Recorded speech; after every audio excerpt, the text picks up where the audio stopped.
I was just starting to miss you, Extra Credits. I had watched your recent So You Haven't Read videos, and most were either done moderately well or were books I haven't read, so I couldn't address them. And I was beginning to wonder if you'd ever show up on my radar again. And then you released this beauty. Lord of the Flies by William Golding is a book that not only am I familiar with, but one that I've taught twice. It's a 12-chapter long book with fascinating insights and symbolism used to display the fragile nature of society, the aspects that ground our civilization to civility itself, and the inclination man has towards savagery when these aspects and columns are removed.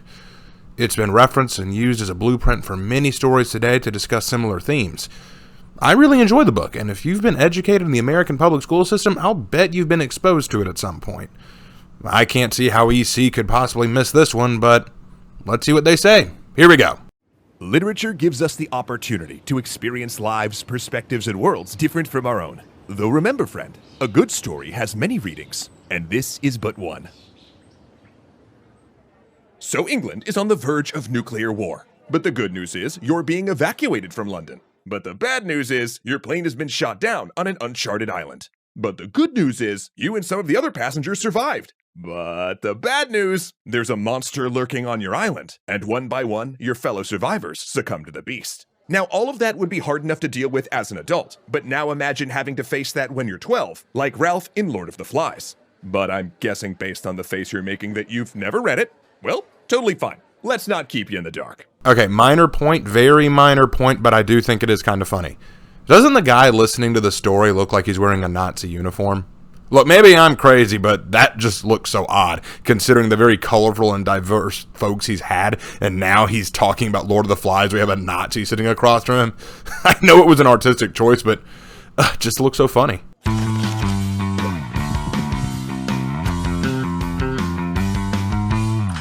Thanks so much to CuriosityStream for helping support today's literary discussion.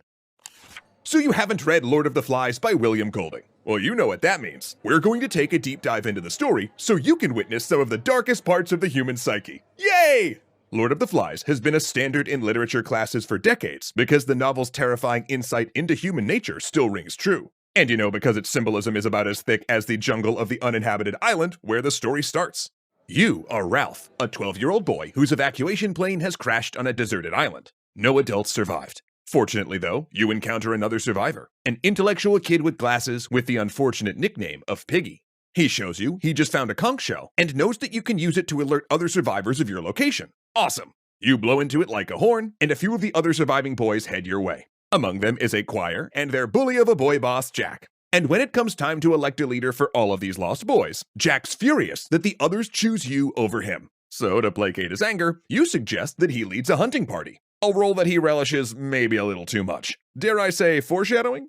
Even this early on, we run into several of the book's major symbols. The conch shell used to call the boys to order comes to symbolize organized society. Piggy's glasses are used to make fire and thus represent scientific achievement. And then there's Simon. He's the second friend you make on the island who helps you build huts for the youngest boys and genuinely cares about the well-being of others. Readers often interpret him as something of a Christ figure, which coincidentally is not the figure you would want to be in any of these stories because that rarely ends well for them. Wait, Zoe, how many chapters did I cover before I got sidetracked by symbolism? And how many chapters are there again? Oh boy. Yeah, you did get a little sidetracked, and you did well on a few of those points too, but there are several things you missed. Firstly, you're right that the conch shell symbolizes civilized society and order. When the conch sounds, the survivors are supposed to gather, and only the one who holds the conch is allowed to speak. The group tries to establish this as a rule so that they have something to live around. Now, Piggy's glasses are a symbol of science and technology, but Piggy himself is also a symbol. What you left out is how everyone, including Ralph, treats Piggy.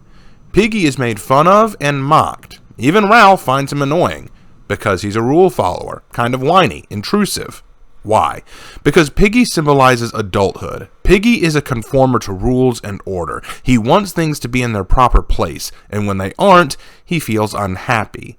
He's the one who not only finds the conch, but it is his glasses that symbolize science and technology.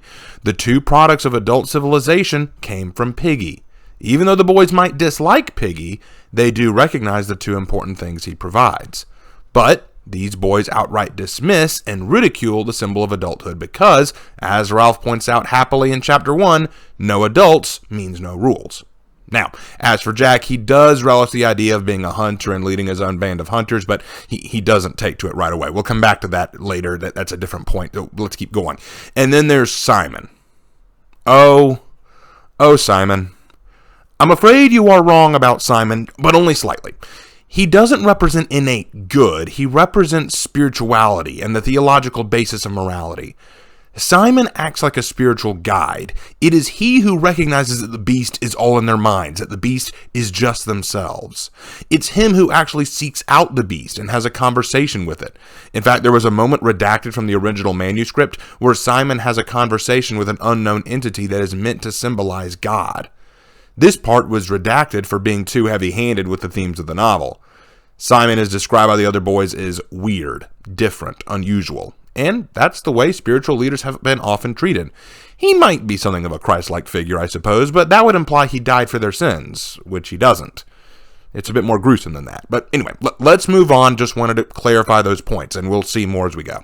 Okay, let's regroup and focus on a couple other major plot points. First up, the beast. One of the young boys reports to you that he saw a terrifying monster in the forest, which causes ripples of fear throughout the entire group. Piggy thinks it's just a figment of the child's imagination, but Jack announces that he and his hunters will find and kill the beast, though their initial search yields nothing. You are labeling Jack as a symbol for human savagery. That's not true. He's a symbol of power hunger, the thirst for wealth, power, and privilege. Keep in mind that Jack was originally the leader of the choir boys. He was very refined, he was sophisticated, but he also had power. When Ralph became the leader of the survivors instead, Jack gets angry because he didn't want to relinquish his power. He claims he'll hunt down the beast because he wants to prove he's a braver and stronger leader than Ralph. The theme of human savagery is at play with many of the characters, and it's a slow burn over time, but again, we will get to that later. However, that night, a pilot who ejected from his plane over the island dies while parachuting down, and his body ends up dangling from a tree. Then, when you and some of the other boys see the shadow of the body in the twilight and hear the leathery flapping of his parachute from the wind, in all of your minds, the beast is terrifyingly real. In Lord of the Flies, Golding's beast is humanity's inclination toward barbarism, and he makes it abundantly clear that, in their minds, is the only place the monster actually exists. The boys in the story use their false belief in an external beast to justify the gruesome acts of violence desired by their inner beasts. You are correct here. The beast represents our own internal inclination towards savagery and barbarism.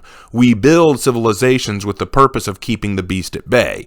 We use laws, punishments, civilized systems of living, and codes of conduct to maintain a control of these inclinations. But when these things break down, the beast is let loose. We see that as the civilization the boys are building is falling apart. So, good job. That's correct. And it's no coincidence that Golding completed this book in the years following World War II, as humanity had just witnessed the horrifying consequences of supposedly civilized people turned savage. Also, it should be noted that Golding's depiction of savagery seems suspiciously like English stereotypes of non-Western island cultures, complete with war paint, ritual dancing, and pagan idols. But on that note, in real life, there's actually evidence to suggest that when children raised in actual island cultures are isolated, they behave in a strikingly different way. Famously, when a group of real-life Tongan boys were stranded on a desert island in 1965, they thrived for 14 months and took excellent care of each other. So, as a note, if one were so inclined, one might ask what it is about the Western school system that led Golding to believe we're all genuine savages, but that's none of my business. Ooh, that's a good chai. You couldn't resist, could you? All you had to do was point out that William Golding based his inspiration quite a bit on what the Nazis did in World War II. But no, you had to take it to this level. The subtle accusation of Golding using racist stereotypes to depict savagery, and the backhanded slap to Western school systems by comparing it to foreign school systems. How do I break down this stupid? Firstly, I do wish you'd read the book yourself. Do you know why Jack painted himself? Why he put on the mask of paint? It wasn't to look like island savages. When Jack hunted his first pig, he couldn't kill it because of his fear at killing a living thing. So he decided he would overcome this fear. He would give himself a mask, pretend he wasn't Jack, the choir boy, but a warrior, a killer, a beast, if you will. He would paint his body to hide from his prey, to instill fear in them, to make himself less man and more beast. By putting on the mask of face paint, he was able to shed more of his trappings of a civilized person and become more primal. Nowhere in the book does it imply he was inspired by island savages. Nowhere in the book does it reference tribal influence. As a matter of fact, you say that they took part in idol worship like island savages? What idols? Do you mean the conch? Oh, you mean that thing that Jack denounced and said they didn't need anymore? Or do you mean the pig head?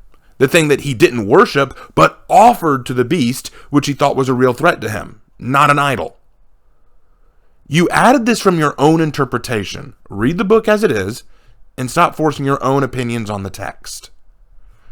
Secondly, the case of the 6 Tongan youths who crashed on the island of Ata is a real event in 1965. I've heard people use this example to try to say that Lord of the Flies is inaccurate and very cynical because this happened in real life, therefore it wouldn't happen this way. First of all, that's a fallacy. Just because something happened one way doesn't mean it couldn't happen another way. Second, yes, they did survive for 15 months. But you can't really compare their experience to the ones with the characters of Lord of the Flies. There are way too many differences. For starters, there were only 6 Tongan boys on the island, and they all knew each other. They had all set out together to go to Fiji for an adventure and had been stranded on the island of Ata. They knew each other. They had an existing friendship and relationship with each other. In Lord of the Flies, there were around 25 to 30 boys mentioned, and most of them not knowing each other. They were strangers, unfamiliar with each other, and mostly still dependent on adults. Also, the 6 boys from Tonga were all teenagers, the youngest being 13 and the oldest being 16.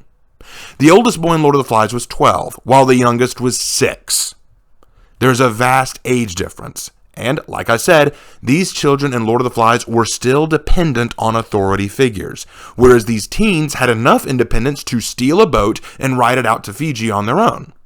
The dependence levels are vastly different. You also can't compare Ata to the island the boys landed on. Ata was once populated, and the teens on that island eventually found left behind food and resources of the previous islanders to live there decades ago, whereas the boys had no form of civilization to fall back on in Lord of the Flies. And finally, the big thing. It's clear from this little rant of yours that you don't understand the central conflict of Lord of the Flies. Lord of the Flies isn't just about the savagery of man, but about man's lust for power. When the 6 boys from Tonga were stranded, they knew each other well enough to work together and survive. In Lord of the Flies, you have about 25 children who require an authority figure to tell them what to do. You're dealing with children who have always had an adult around to teach them and guide them. They need one now because there are no adults around. They need a new authority figure. So that fell on the shoulders of the 2 oldest boys, Jack and Ralph. And the 2 were now competing for power. And that lust for power drove Jack to savagery and freedom from rules, which many of the boys liked. Then, fear of the imaginary beast drove most of them into breaking ties with the order that Ralph was trying to maintain. These are 2 starkly different scenarios, and your sad attempt to compare the 2 shows your bias. Because bear in mind, it was Ralph's intention to be saved. Jack was more interested in maintaining power, whereas with the Tonga boys, all of them wanted to be rescued and survive. Now, the last point I'll make before I move on. While I agree that the Western education system is flawed, incredibly, you have to recognize that William Golding was doing something very different with his novel than just criticizing Western education systems or any kind of education systems. In fact, I don't even know why you'd compare the education system of the West to the education system of any other culture, because the Tonga boys weren't a group of school kids who ended up on an island accidentally. They ended up on there because they stole a boat, were heading for Fiji, and crashed there. Look, at the time of this novel's writing, there was another popular novel out called The Coral Islands. This book, and others like it, told stories of good English civility and ingenuity conquering the wilds and evils of the world. In this book, a group of boys are stranded on an island, but by using strong English morals, codes of conduct, and stiff upper lip mentality, they were able to survive and thrive until help saved them. Golding, who as you pointed out was familiar with the savagery of man in World War II, having participated in D-Day himself, knew that this was silly and wanted to reveal the truth about the situation. He said he wanted to create a story that showed what real young boys would do in this scenario. Break from social ties and bonds of civility and fall back on savage instincts and survival necessity. You can sit there and sip your chai tea and act all pretentious if you like, but you're coming off as arrogant and biased. Not a good look. Where are we? Oh yeah.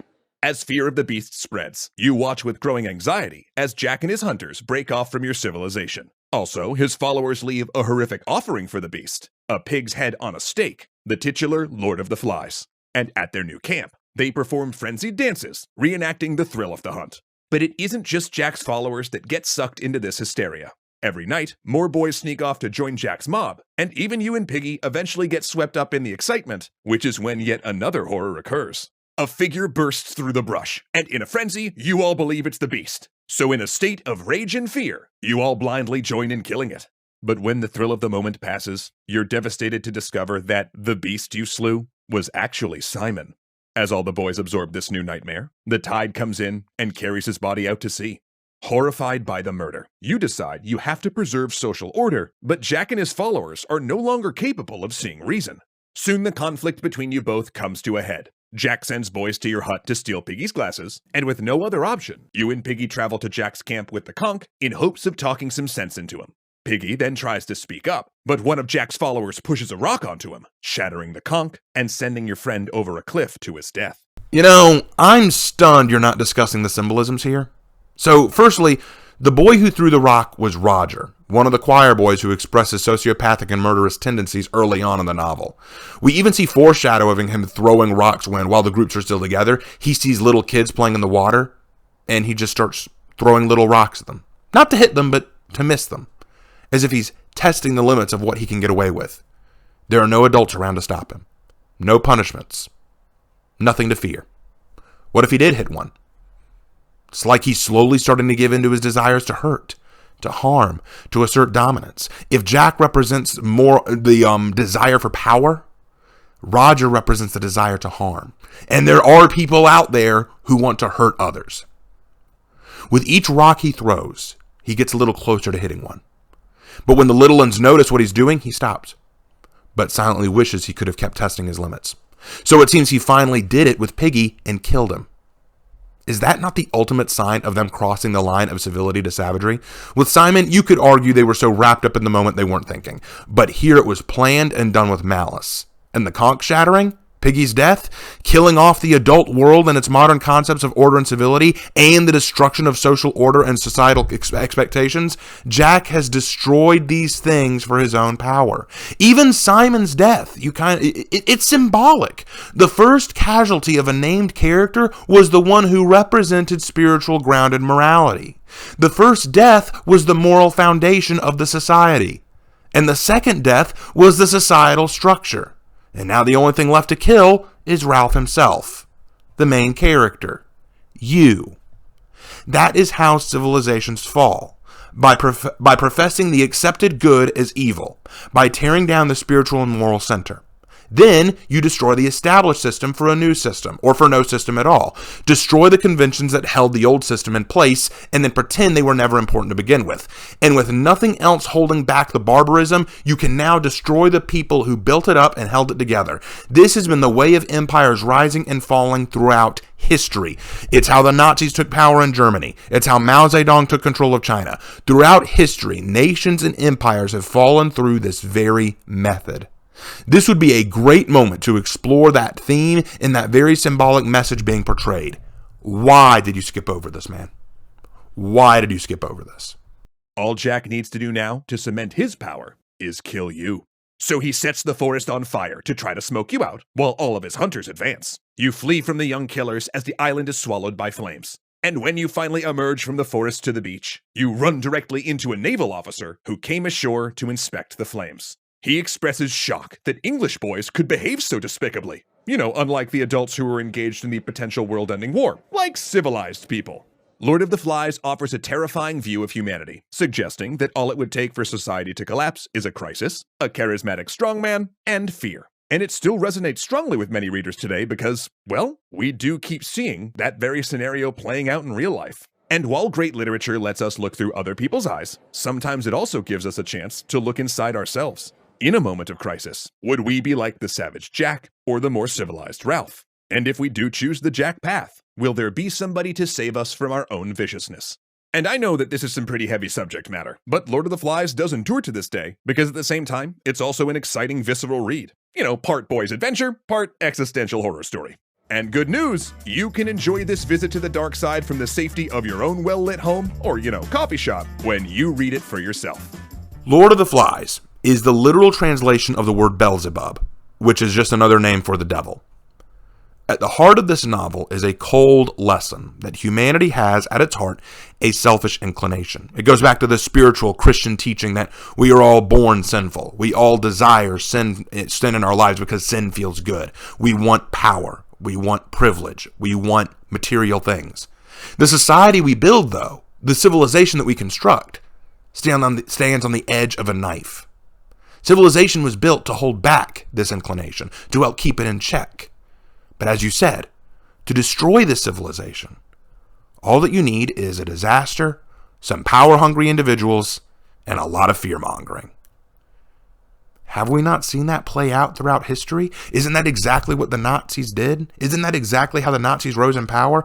They rose in power through a disaster, the Great Depression. The Germans being pushed down by tons of debt. That was a disaster. Next, you need a charismatic leader who's power hungry. Enter Adolf Hitler.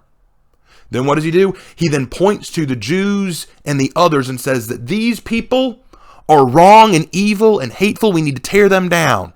They want to destroy you. The capitalist society wants to destroy you. The communists want to destroy you. We have the answer. Follow me. Let's tear down the old world, build up the new order. That is what Hitler did to build his Third Reich. Have we not seen this play out in history? In fact, have we not seen a smaller version of that in just the last few years? It happens constantly. Sometimes in huge, massive ways, sometimes in very small ways. Businesses could be torn down in this way. Schools, laws, governments, nations. So what maintains civilization? How do you maintain order? Well, consider the three good characters in Lord of the Flies, Ralph, Piggy, and Simon. What does it take to withstand the call of savagery? First, a spiritual and moral foundation, Simon. The one who establishes the moral code. The one who looks to our spiritual connection, our theological connection, what have you, and tells us right from wrong. Second, an understanding of order, rules, and societal expectations. You may not like rules, but they exist to help maintain society, and that's Piggy. You may not like Piggy, but he has his place. And through Piggy, we get things like the conch, which is societal norm, which is societal order, and the glasses, which is technology, growth, innovation, science. You may not like order and rules in adulthood, but from those things, you get good things. And then finally, a strong and individual group of people capable of organizing these three and standing up to protect and preserve them. That is Ralph. Ralph lacked the resources, power, or courage to defend Simon and Piggy. He lacked the fortitude. So in the end, he was helpless when they were stripped from him, leaving him with nothing to do but flee and pray for a miracle. This book is a message on not just how humanity can fall to savagery, but how we can stand up against it as well. That could very well have been how you presented this book. It's how I would have presented it. And you almost had it. I don't think you did a bad job summarizing this classic, not at all. But I think you needed to leave the personal interpretations and understandings of Golding's work at the door and focus more on the themes and symbols presented in the text and how they play off of each other. You didn't need to go into, this is probably Golding's stereotypical idea of what savages look like. You didn't need to go into, that's just my 2 cents about the Western school system. You didn't need to add that. You didn't even need to mention the Tonka boys. You very simply could have addressed the themes, what they were meant to represent, then maybe at the end talk about your own personal feelings towards it, but make sure that you're focused on the story. I think that's my biggest problem with most of these, so you haven't read. You insert a lot of personal narrative or personal interpretation into it and leave out things that could be very important. I think that if you can just curb that a little bit, this will be a fine series. You're very good at summarizing the text, but focus on the text and what it says. Address the themes that are commonly understood from the text. Address what the author was trying to say. And leave personal interpretation at the door. Then, you might have something great here. Thank you guys for watching, and I'll see you in my next video.